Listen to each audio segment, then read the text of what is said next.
What is going on, everyone? Mets Talk with Hayden here. Hopefully, everyone is doing extremely well. I am most certainly doing pretty well on my end. We got a ton of good stuff to talk about in today's stream. Just stand by for 2 seconds. Alrighty, everything sounds crystal clear. The audio sounds good on my end. Yeah, apologies. No, I was on a couple minutes late. I had a little bit of a technical difficulty, so that has been resolved. But yeah, we are here and ready for today's stream. Hopefully, everyone is doing extremely well. I am most certainly doing well today, besides the Mets for the most part. But yeah, hopefully everyone is doing well. In today's stream, we are going to be going over the New York Mets and the Los Angeles Dodgers series summary. So pretty much summarizing the good, the bad, and the ugly, emphasizing the bad and the ugly. Then, of course, we are going to preview the New York Mets and Chicago White Sox series preview. Obviously, got the White Sox, Tim Anderson jersey on. So pretty much going to be talking about what can be expected in that preview, what we could look at, the pitching matchups for both of these teams. Then, of course, we are going to be going over your guys' comments, questions, concerns, anything related to the Mets, the Phillies, the White Sox. Anything's all MLB oriented. I know it says baseball talk. I know it says Mets talk, but it's really just baseball talk at this rate. And then, of course, to finalize everything, we are going to be going over. Mets farm system, Mets news, MLB trade deadline, and all of that great stuff. So yeah, I guess let's stop wasting any more time and let's dive into this. But before that, please everyone smash that like button, turn on those post notifications, tell your friends about this channel. If you have any comments, questions, concerns, like I said, please feel free to drop them in the comment section below, and I will go over them as soon as I am done with my little rant conversation in regards to the New York Mets and LA Dodgers series summary. So let's get into this. So obviously the Mets coming back into their first All-Star, post-All-Star game series, first series of the second half. And, the Mets say, you know what? It's the second half. It could be time for a brand new season, essentially, you could argue. A lot of teams go into the second half and some good teams collapse and some bad teams go get hot. We've seen as a Mets fan in past years like 2019, they get hot. Years like last year, they went down. So, the first series is always a big statement. And it could have been a big statement, but the Mets decided to lose game one, which was Friday's game 5-0 or 6-0, excuse me. With that said, Justin Verlander was on the bump and started off fine, but, that's what happens when you have a 4-year-old pitcher on the mound. He can only give you so many innings and throw so many pitches in an inning. Justin Verlander, 5 innings, 2 hits, 3 runs, 6 walks, 6 strikeouts. Doesn't sound horrible, but when I mentioned it was 104 pitches, that makes it sound worse. Simply enough, your ace cannot be walking 6 guys. You go into the 4th inning, he gets 2 outs, and then he walks 3 guys and gives up 3 straight hits. I'm sorry, but you can't be doing that. That's an issue. Verlander looked good in the first couple innings, but got worn out and fatigued going on. So, obviously, that kind of got to the best of him. He didn't look great, but he didn't look completely horrible. Minus that 4th inning, he didn't look completely shitty. Mixed up his pitches adequately enough. Challenged a couple guys, threw in the strike zone, borderline strike zone. He had the 6 strikeouts, so he was getting some whiffs, getting some swing and misses. But just point blank simple, at the end of the day, he didn't execute. And if you're not going to execute as a pitcher, well, and I'm not going to consider that a good start. Give some break to JV. Obviously, the offense didn't show up at all. We're going to get into the offense, and it's probably going to take 2 seconds. But, David Peterson came in for an inning of relief. Peterson's been moved to the bullpen, and I'm sure that's going to be so great for him. An inning, 2 hits, a run, a walk, a strikeout. Big surprise there. Trevor Gott, an inning, a strikeout. Dominic Leone, an inning, a hit, a run, 2 strikeouts. Andrew Smith, an inning, 2 hits and a run and 2 walks and a strikeout. So, yeah, I mean, nothing really surprising there. JV comes in, has a mid-start. His bullpen helps him continue to have a mid-start by giving up runs. Yeah, in terms of the offense, no runs, 1 hit. You got 1 hit, and that 1 hit was the first batter of the game in Brandon Nimmo. Brandon Nimmo was this close from having a leadoff home run. Originally, it was called a home run, then they overturned it, and it was called a double. So essentially, the only run creation and the only hit was the 1 hit from the leadoff guy, Brandon Nimmo, who had a double. Otherwise, you had no offense. So, yeah, that's a concern. Everyone went 0 for 4, 0 for 3, a couple walks, but fortunately, you can't win ball games by walking a couple times. It doesn't work like that. So, Mets lose 6-0. Verlander gets the loss. Going into game 2, the Mets lose again. Wow, what a surprise. Dodgers win this 5-1. Tony Gonsolin on the bump for the Dodgers. But for the Mets, there was Kodai Senga. And, it's a shame because Senga had a really, really good start.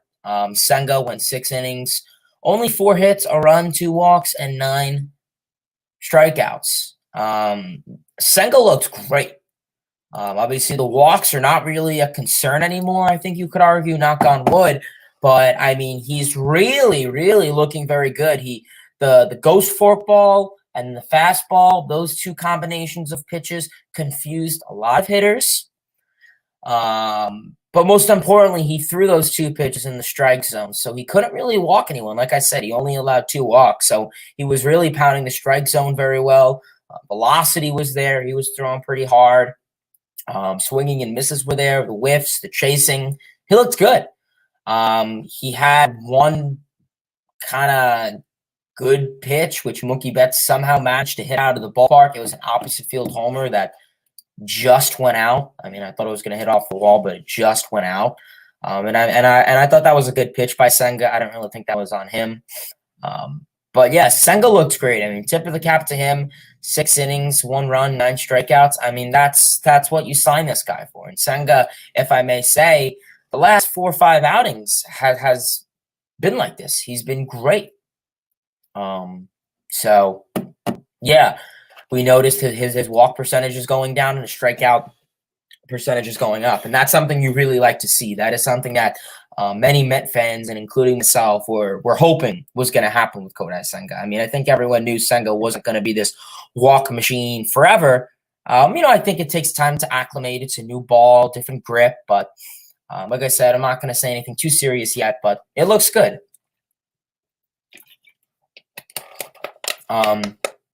So yeah, tip of the cap to Kodai Senga.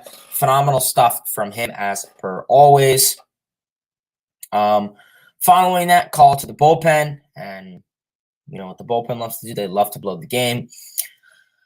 Brooks Raley came in, looked good, only an inning, a walk, strikeout. Adam Ottavino came in, he had a horrific outing once again, an inning, 3 hits and a run. Grant Hartwood came in, 2/3 of an inning, 4 hits, 2 runs, and Dominic Leone came in to get 1 batter to close it out. Pitching once again. I mean, that 8th inning was pretty fucking brutal. You have Brett Beatty, who can catch a routine fly ball. I don't care that it started off foul and it tucked in fair. That's why you have 2 fielders on that side. That's why you have a shortstop and a third baseman, and even a left fielder that's literally standing there. So, I mean, excuses. I don't care what Buck Showalter says. It was a hard play. No, these are not hard plays. Maybe for a middle schooler, yeah. But for a major leaguer, for a 25-year-old, for a 30-year-old, for a 40-year-old, these are routine plays every day of the week. So, it's very exasperating to see your manager constantly come in and, make excuses. That is what it is. In terms of the offense, another low-scoring game, another boring game for the Mets offense. Only 1 run and 3 hits, and that 1 run was in the 4th inning, Brandon Nimmo had a solo home run to center, 445 feet, which was pretty hard. So Nimmo's power surge and power tear continues, which is a good thing. You definitely need it, but unfortunately, you need more than one guy to contribute, and we're not seeing that. Otherwise, Alonso had a hit and Alvarez had a hit. Otherwise, like I said, just walks and strikeouts, and you can't win with that. So that is that. Obviously, Mets lose this game 5-1. Mets bullpen implodes. But coming into Sunday's game, the final game of this 3-game set, there was a rain delay, and we know how the Mets always do with rain delays, but it actually helped them out. Wasn't a great game, but a win's a win at the end of the day. Who cares how they got it? No one's going to ask in 5 years from now. They're just going to see it was a win. And the Mets won this game 2-1. Max Scherzer was on the bump, and big surprise, Max Scherzer, a dude who can never pitch in a high leverage situation or the big game. He doesn't need to because, the Mets already lost the series, so they're just trying to avoid getting swept. So Scherzer comes in and, looks like his old self. 7 innings, 1 hit, 0 runs, 3 walks, 6 strikeouts, 97 pitches, excuse me. Arguably it could have been a no-hitter. They got it was Jason Hayward out. He was trying to stretch it into a double, but it was counted for a single. Scherzer looked good. His slider looked good. He had a good command and good grip and good challenge on his slider. He looked really well when it came to counting the strike zone, getting swinging and misses. We saw that he had those 6 strikeouts. He got into about 1 or 2 jams with runners on, but he got the routine double plays. I guess essentially needed to get those guys out. Most importantly, I would argue a very good outing for Max Scherzer. Can he build off of it? Who knows? I think we've been saying that for months now. We've been saying that since May. Who knows with Scherzer at this rate? Same with JV. And they'll give you a good outing, another good outing, and then they'll have 2 bad outings. Right now it's just I really don't know what to say anymore. I really don't. And I hate to have that attitude, but show me for more than a month that you could be a dominant pitcher. I think I have a little bit more trust in him than JV, but we'll see. Following that, call to the bullpen trying to hold down the game, and no, they're not. Trevor Gott comes into the 8th inning. I don't really understand that move to 1-run ball game, and I think in those situations when it comes to the 8th and 9th and it's a 1-run ball game, you have 3 guys that you go to, either David Robertson, Brooks Raley, or dare I even say Ottavino. So I'm not really sure what that move was because then Raley came in to finish the inning anyway. So I'm not really sure what Buck Showalter's mindset was, but hey, what do I know, I guess. Trevor Gott came in 1/3 of an inning, 2 hits, a run, a walk. So he pretty much got bases loaded with 1 out. And Brooks Raley had to come in and clean up his mess, and he did good. He got the 2 guys out in 2/3 of an inning and did the job in 12 pitches. Then David Robertson came in for 2 innings. He pitched the 9th and 10th. Looked good, only giving up a hit and a strikeout. Pitching held down the fort. Only 1 run. Pitching pretty much held down the fort for a majority of the series. But you need offense to win ball games. You can't win ball games 1-0. And then in terms of the offense didn't show up crazy today.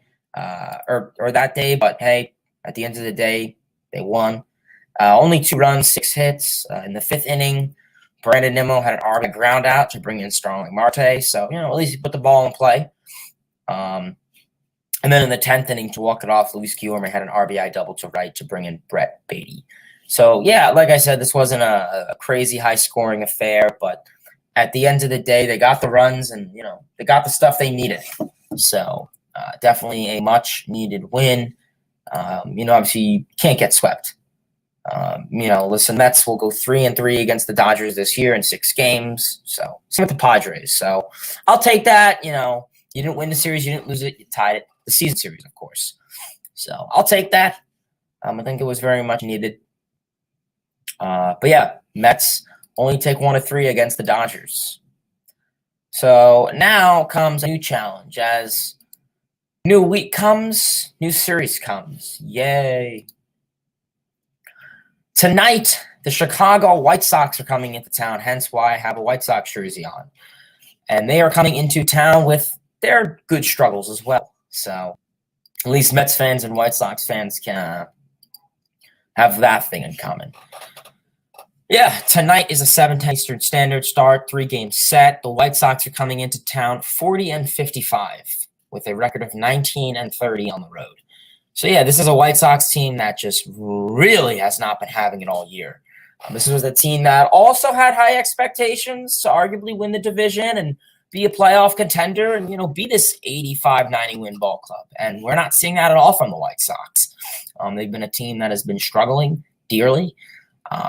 Just whether it's injuries, whether it's poor performances from pitchers, starters, bullpen arms, just the offensive guys having a really bad year. That has been a big thing for the White Sox this year. Guys like Tim Anderson, horrible year. Andrew Vaughn, horrible year. Jake Berger gets his home runs, but doesn't do much else. Yasmani Grandal's been horrible. You're having a lot of fill-in guys, bench roles. Not everyday players have to fill in this lineup due to injuries. So we'll see how that goes. But obviously the New York Mets are hosting tonight as Carlos Cookie Carrasco will be on the bump. Carrasco, like I said, he really needs to dial in. He's only pitched so many innings this year. He's only pitched 61 innings, which is pretty small compared to every other starter in the league. Game started, he's 3-3, 5.16 ERA, 1.43 WHIP. Those don't really sound like crazy stats. I know. Expectations with Carrasco, I'm begging on my hands and knees that this dude can go 6 innings with a run. Because knowing this offense, and that's another thing we'll get into in a minute, but you got to give your team a chance. And, we can't see Carrasco going into the third inning, with 5 runs already given up, because then pretty much the game's out of reach. Unless it's going to be a crazy offensive game, which I don't anticipate that. So, yeah, Carrasco needs to dial in. He needs to have his fastball intact. He needs to have his slider intact. He can't be walking the ballpark. He loves to walk guys and give up home runs. No. Get 2 outs, get the 3rd out, execute. Don't give up home runs, keep the ball in the ballpark, and don't walk the ballpark. I know it sounds simple with Carrasco, but, there's a million things wrong, so I'm just kind of going with the basics. So we'll see what he can do there. Yeah, I don't know. We're going to really have to see how he goes there. And then obviously for the Chicago White Sox, they will have Lucas Giolito, who, he's been having a solid year. Not bad, but not good. So we'll see what the Mets could do up against him. He's been giving up a decent amount of home runs this year. So, you have some good guys in this lineup like Pete Alonso, Francisco Alvarez, Francisco Lindor. So, maybe you can get some nice power home runs off. Nimmo's been on a big power surge lately, so he could be another guy to put into that power conversation. So that'll be tonight's start. And I will go over the lineup in just a minute. Going into game 2 of this 3-game set, which will be Wednesday's game, which will be tomorrow at 7:10 Eastern Standard as well. As the New York Mets will have Justin Verlander on the bump. Verlander, obviously this will be a second start of the post-All-Star break in second half. And Verlander also, has only pitched 75 innings. Like I said, he was hurt in April, so he's really going to try to get those innings pitched up. But, he hasn't been that great either. He's 3-5, 3.72 ERA, 1.23 WHIP. So, yeah, maybe he's been better than guys like Carrasco and Peterson and McGill, sure. But at the end of the day, still no confidence in him. I still don't know what you're going to get out of him. I can see him going out there and give you 7 innings, giving up a run. He's been pitching pretty good against the AL teams this year, I will say. Remember, he pitched against the Tigers, only 2 runs. Cleveland, Guardians, only 1 run. So he pitches pretty good against the AL Central teams. So maybe he could finish it off with the White Sox. I don't know if he'll be pitching against the Royals, but you never know. So hopefully You pray that Verlander can go out there and give you 6-7 innings, a run or two max. Like I said, mix up his pitches, get those strikeouts, and trying to go deep into the game. That's going to be very important for JV because I don't want to see this bullpen coming to the game in the 5th, 6th inning. Don't walk guys. We know that Verlander has been having a walk surge lately. Don't walk guys. Don't get into full counts.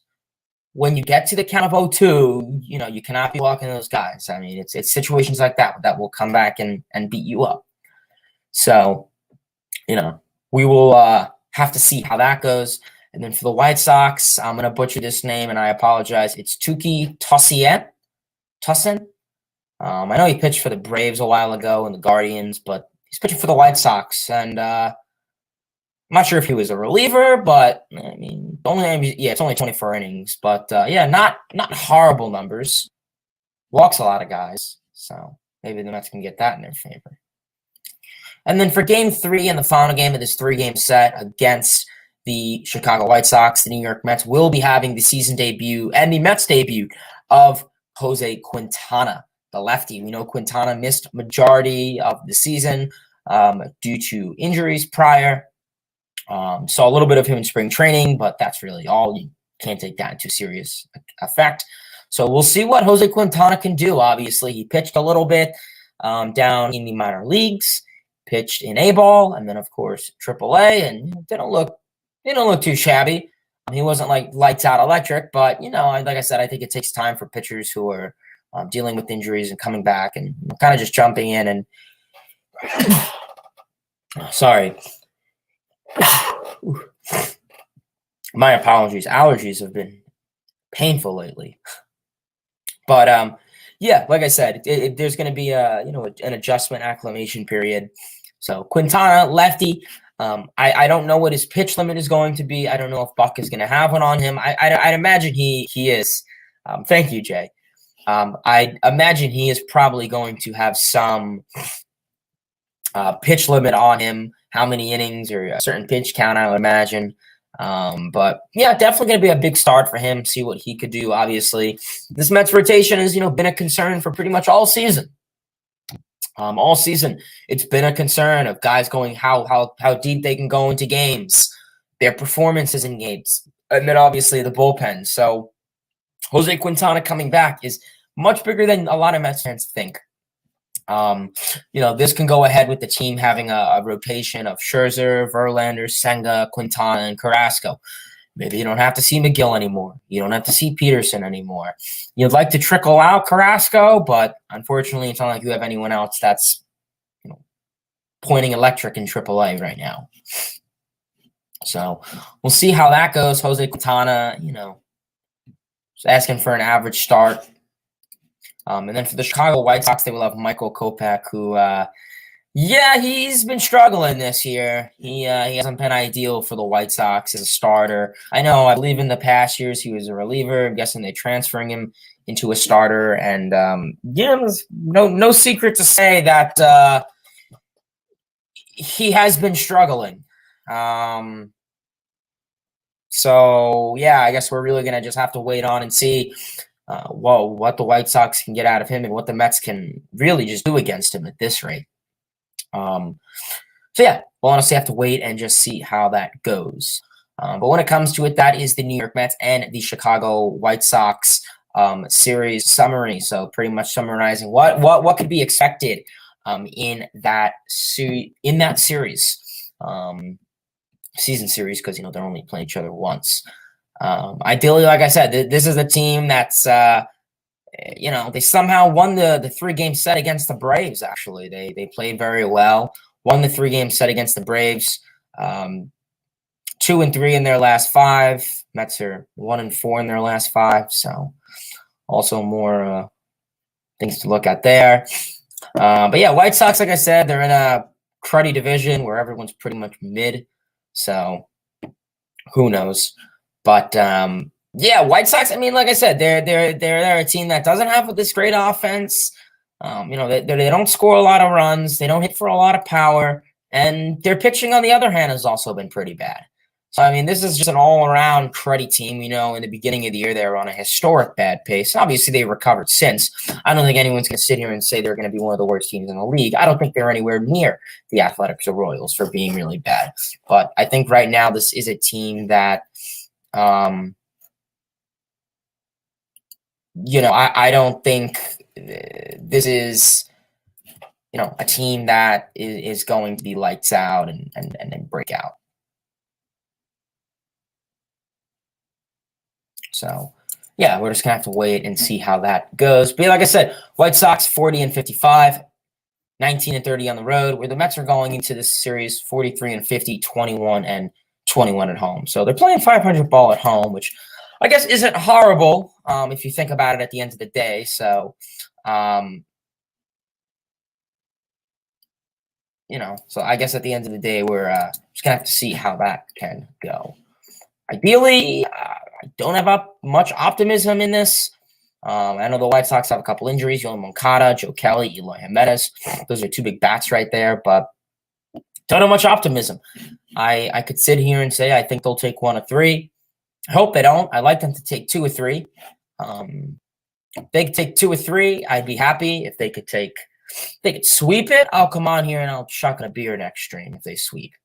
But right now, at this rate, just win the series. Take 2 or 3 from the fucking White Sox. Like, that's what I'm sitting here asking you guys for.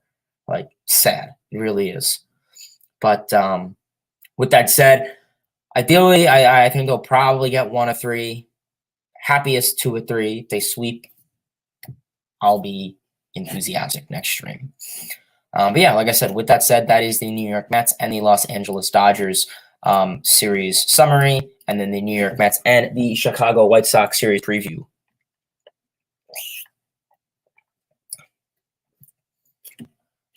So with that said, let's stop wasting any more time and get into some comments, questions, concerns. So if you guys have any comments, if you guys have any questions, anything related to the Mets, the Phillies, the Dodgers, the White Sox, the Red Sox, anything MLB oriented, doesn't matter what team it is, please feel free and go ahead and drop it in the comment section below.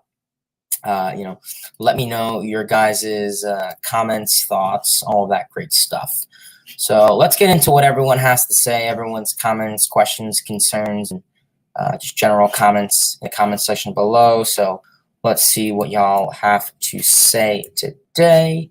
But what is going on, everyone? Gio, Jed, Jack in the Box, Lane, Cedric, Captain Morgan, Gio, Ryan, Alex, Trey, Mark Sear, Cal. Hope everyone is doing well. Kobe, Michael, hopefully everyone's doing well. Appreciate everyone for tuning in to today's stream as per always. But our first main big comment of the day is going to be from Captain Morgan. And I appreciate you've been tuning in a lot lately. So thank you for that. But Captain Morgan actually asked a pretty good question. This is actually a good question. He says, how does Ronnie Mauricio's development at a position other than shortstop impact the Mets farm system? And yeah, so I mean, we know that the Mets drafted Mauricio as a shortstop, and most likely that's not going to be the case. I don't anticipate them using him as a shortstop. Obviously, you have Francisco Lindor, so, Mauricio's in a hard case. He gained a lot of body mass and muscle and just got bigger, essentially, since the Mets drafted him. I mean, the Mets drafted him, he was like 160 pounds. Now he's like 230, 240. Grew a couple inches, too, almost a feet, arguably, you could say. So he's definitely changed. And obviously that sparks the question for the Mets and, puts him away from an infield position. But could he play an outfield position? And I think that is where a lot of Met fans could make the case that he should play is the outfield, because even the infield too, you're kind of set. So could we see him maybe in an outfield position, a DH position? He has nice power. He has a good bat. So he definitely offers something. But the question is, where would you put him? I mean, you have the possibility of a DH. You have the possibility of an outfielder. Like I said, we don't know what the future holds with the outfield. We know that you have Nimmo for the next 8 years. Marte and Canna are probably going to be gone soon. So maybe you have an outfield of Mauricio, Nimmo, and somebody else. I don't know. But right now, I don't really think it impacts the farm system. We know that the Mets are probably done drafting shortstops and catchers. The Mets the last 5 years they had a fascination with drafting shortstops and catchers, and I don't really know why that was. The Mets farm system lacks starting pitching and outfielders. And one thing I will compliment Billy Epler with this draft was, I want to say like 18 of the 24 guys they've selected were pitchers, and as it should be.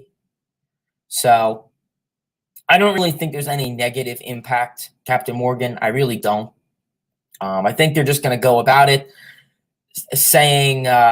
thinking that, Ronnie Mauricio will go in as an outfielder or any other position, and, they'll label him as an outfielder or something. And I think that'll be a good thing. I think that's something that will be needed. So, yeah, we're just going to have to wait and, go see how that goes with Mauricio down the line. Like I said, there's talks of him being called up, which was debunked. And I don't think he'd get called up because, if it comes up to calling up Mauricio, what purpose does it serve? Buck Showalter's going to leave him on the bench. He's going to rot him on the bench. There is zero need at this rate. Offensively, yeah, this offense has been bad, and you need the support. But, at what cost? Buck Showalter's going to start Vogelbach every day.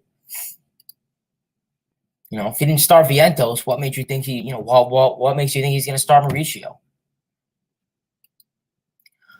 Cal, what's going on? He says, I really like Senga. His passion and discipline on the mound is superb. Yeah, I agree. Senga is a great ball player. I mean, he is a ball player that I think any pitcher would be ideal to. He goes out there, he gets the job done. Very underrated player, in my opinion. Alex, do you think the Mets are desperate for another hitter? Yeah, I would say right now this is an offense that's been quiet.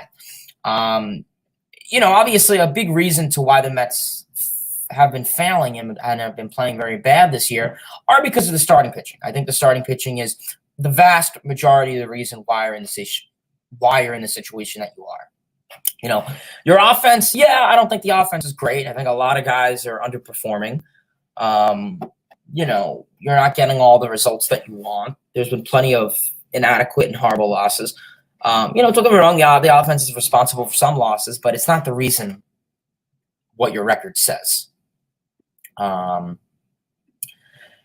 yeah, I think right now, who knows? Obviously, I don't anticipate the Mets getting a hitter at the deadline, and we're really gonna have to go and see how that is. I mean, I don't know if they could figure out someone internal. I really don't know. So, yeah, I mean, at this rate, who knows?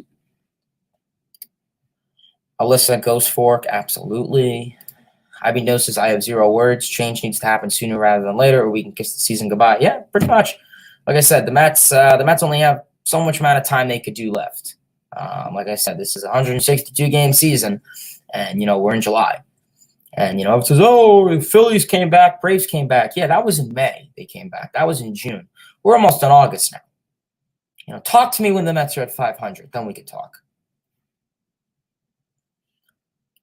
Captain Morgan says the mentality starts with the coach. When you have a coach coming up with excuse after excuse for unacceptable blunders and mental lapses, the players adapt to that mentality. And I agree with you 100% on that. And I agree. Buck Showalter, and listen, I applaud Buck Showalter for not throwing his guys under the bus. That's the last thing you want as a manager or a coach, to throw his players under the bus. In any sport, you don't want that. And I'm glad Buck Showalter's not going on TV saying, Beatty cost us the game. Everyone's thinking that, yeah. But it's good he doesn't do that. I do agree with you. I think it's inadequate and it's bad that he's going out there and he's making excuses like, these are tough plays. If Marte couldn't catch it, who couldn't? Well, it's hard. When the ball's on the foul line and it moves over, it can be hard to read. No, that's bullshit. Everyone knows that's bullshit. And I agree. I think when it comes to it, Captain Morgan, when Buck makes those excuses, the players adapt to that mentality of, maybe it wasn't on me after all. Like I said, I'm not asking Buck Showalter to throw players under the bus, but he needs to start taking more accountability and saying something around the lines of, these guys are professionals. They've been making sloppy plays. They've had some struggles. They've been making errors. No one, not everyone is at the level that they are at and want to be at, and they know that. He needs to say something like that. It's him running around, oh, it's a hard play. No. And these are mental mistakes. These are not physical performance-based, because everyone on this Mets team that's thrown in that field is, I would say, average to above average defensively. It's not like you have Kyle Schwarber or JD Martinez or Nelson Cruz playing the field. That's not the case. So, yeah.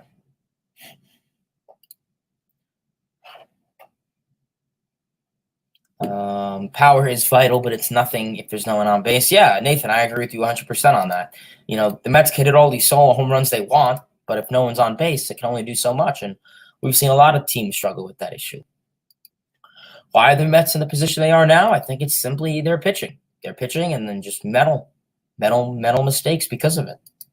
Will Brandon Nimmo win a Gold Glove this season? Yeah, I think there's a good chance he may. Biggest surprise team this season? Probably the Marlins. Biggest strength and weakness for this team, says Cedric. Biggest strength and weakness. I would say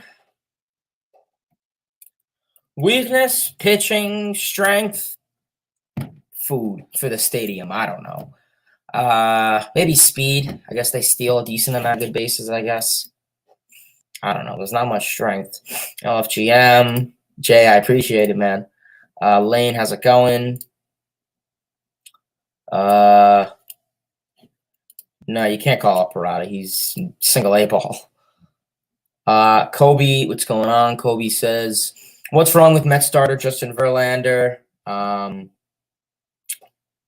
What's wrong with Mets starter Justin Verlander? I'd say the pitch clock, age, speedy recovery from Tommy John. Yeah, I mean, there's been a lot of issues with Justin Verlander this year. I think there's been a lot of them, and I think a big reason, I think it is Tommy John. I think people say he's washed, and I think you could make the argument that he's not what he used to be. Got Tommy John at what, 38 years old, 39 years old. Came back last year, pitched with Houston, had a career year, I would argue one of his best years in the major leagues. And, I think at that age, at age 40, I think he really just put all of his effort and all of his might into pitching last year. He went deep into games. His stuff was filthy, arguably more filthier than a couple of years ago with Detroit and early on in Houston. And I just think he kind of gave all that he could. And I think now, coming into age 40, 2 years after Tommy John, I think it kind of caught up with him.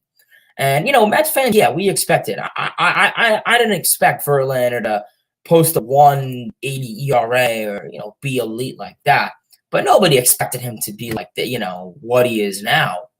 I mean, he is arguably one of the worst pitchers in baseball. Nobody expected that. But, that's sometimes the risk you take when you come signing a 40-year-old, pitcher. It's year 2 from Tommy John. That's just sometimes the case. So, yeah, I don't really know what the situation is going to be with that.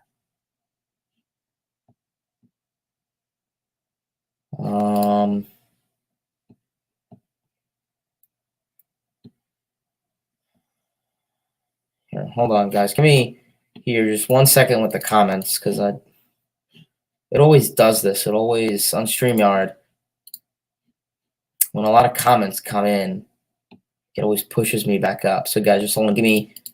Please no one comment anything for like a minute. All right, there it is. Should be able to see this as long as I don't get a spam comment. All right.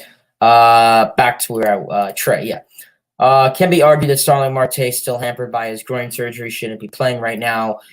He's not only playing, but continuing to bat at the middle of the lineup. It makes very little sense. Yeah, Trey, I agree with you on that 100%. I'm not really sure what Buck Showalter, I mean, like I said, what other options do you really have besides Marte? Mauricio, and that's arguably about it. Maybe Canna can go over him, but Canna's been the definition of an inconsistent player. So yeah, I don't know. It's been very tough with Marte. Um, and it's obvious that it was that groin injury. I mean, when he came out yesterday and said, the groin injury has kind of been bothering me, and that's probably why I'm playing inadequately. Well, yeah, no shit. You could tell he looks hurt. You could tell he looks sluggish. You could tell he looks fatigued. You see him up there, every at bat, and he looks hurt. You see him in the field, he's not putting in 100%. You could tell he's clearly hurt. This isn't a surprise. Obviously, now it comes out, so it's kind of more, like interesting to think about. But yeah, I mean, right now it's definitely a it's a concern. He's a liability out there. I mean, you see him. He's unclutch. He's unplayable. I mean, he's not making routine plays half the time. Yeah, it's been a crappy year for Marte. Perfect reason to rest him and bring up Mauricio. I'm convinced there's another issue somewhere with this organization. Galapos, I don't know. I'm not crazy on calling up Mauricio in replacement of him, but yeah, I agree. There's a lot of issues. Kobe says, is it me or is this team starting to get hit mentally? They have been looking very sluggish off the field. Yeah. Yeah. This team is getting hit mentally. I mean, we see it. They are making a lot of mental mistakes and a lot of mental errors. And that's in result of just constantly losing. And, this is a very mental team. A lot of guys just mentally. Lane says, do you trade Vogelbach and Marte? I mean, I don't really think they have much, I think Vogelbach, yeah. I mean, he's a free agent at the end of this year. And I mean, I would say a team that wants a power bat, but he doesn't really hit for power. Marte, I don't really think anyone's going to pick that up. Captain Morgan says, when will Pete Alonso's bad luck turn? Hopefully soon. Alonso's a guy that I hate to shit talk, but what do you want me to say positive about him now? He's up there in home runs, but I mean, he's had like 2 in the last month. And I think the injury is a big reason of the way he's playing. He is, the fractured wrist. Obviously the timetable on that to recover is, 6 to 8 weeks, and he came back in a week. And I'm hoping the Derby could do good for him. He's always been a guy who the Derby helped him a lot in the second half when it comes to power and his swing. But yeah, I mean, listen, say what you want. Oh, even before the injury, he wasn't hitting at a high average. Yeah, he wasn't. He was not getting his singles. He was pretty much home runs, pop flies, or walks. And he needs to go back to just being more of a contact guy a little bit too. He needs his singles. He needs his doubles. And that's something that the Mets are really going to need from him. Really going to need from him.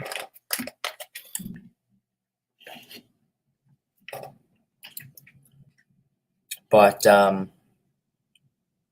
yeah, I mean, I think at the end of the day, with Alonso, he's just a player that really is going to need to turn it around. The Mets rely on Alonso and Lindor a lot.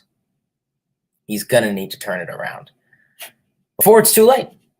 That simple. He needs to turn it around.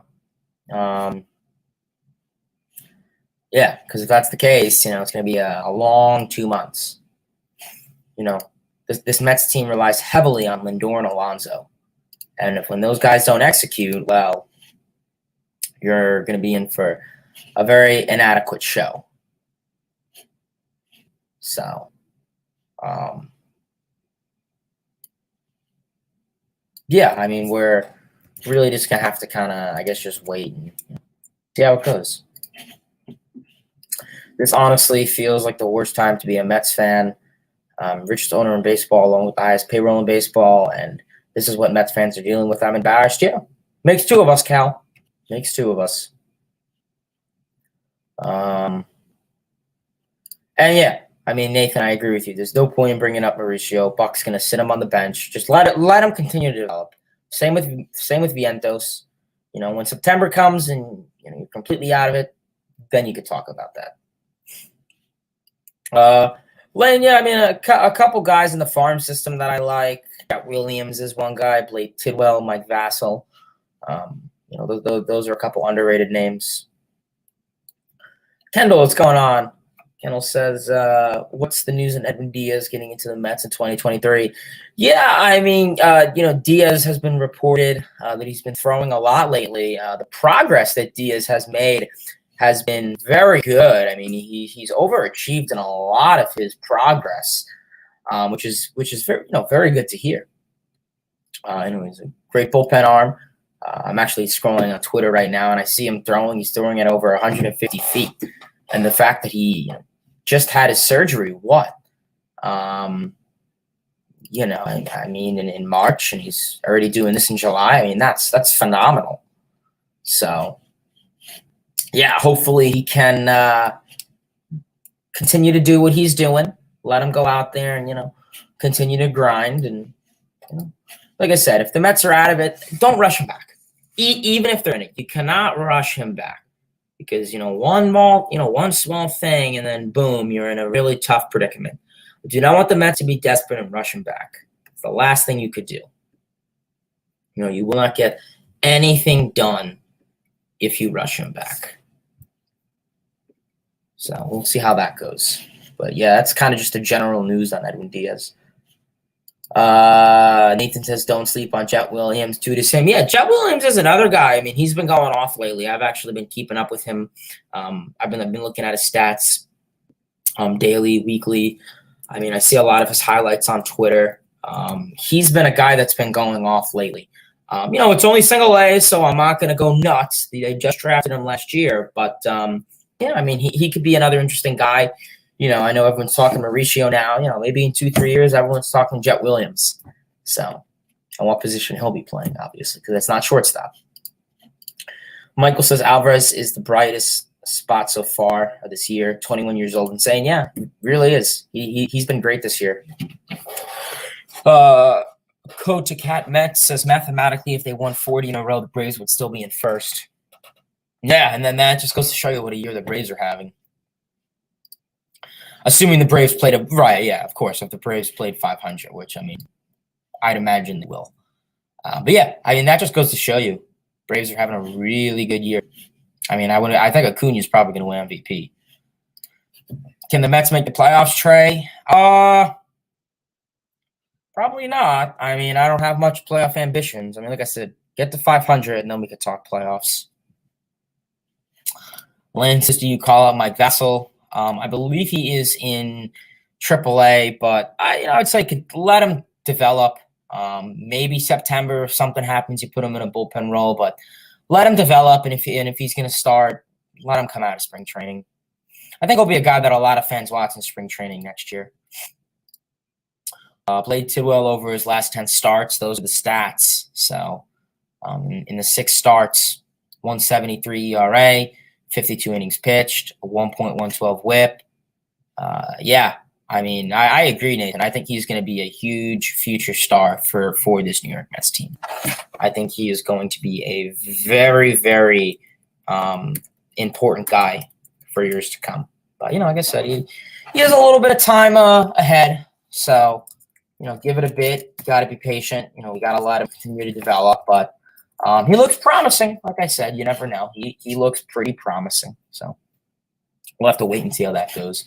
But I do want to go over tonight's lineup with you guys. So if anyone else has any Mets comments or just baseball, whatever, feel free to drop it below. But yeah. So yeah, Jet Williams hit a home run today. That was a moonshot. Jeez. So let's go over